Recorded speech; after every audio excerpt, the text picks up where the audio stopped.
দুপুরবেলার অনেকটা ভাত বেঁচে গেছিলো, তো রাত্রিরে ভাবলাম এই ভাতটাকে নিয়ে কিছু একটা নতুনত্ব বানানো যাক।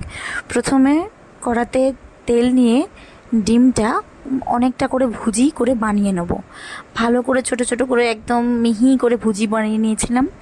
দিয়ে ভুজিটা তোলার পরে কড়াতে আবার তেল দিয়ে পেঁয়াজ, টমেটো, রসুন আর লঙ্কা ভালো করে ভেজে নিয়েছিলাম। আরও সবজি তোমরা অ্যাড করতে পারো, আমার কাছে ক্যাপসিকাম, গাজর কিছুই ছিল না, তো এইগুলো দিয়েই আমি করেছিলাম।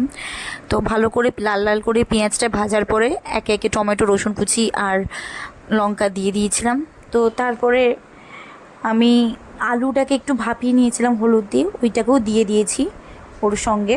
তারপরে লঙ্কা গুঁড়ো, হলুদ গুঁড়ো দিয়ে ভালো করে মাখিয়ে নিলাম মশলাটা। তারপরে টমেটো সস আর সয়া সস দিয়ে দিলাম ওর মধ্যে। ওটা দিয়েও ভালো করে মাখানোর পরে লাস্ট মুহূর্তে ভাতটা ছড়িয়ে দিলাম।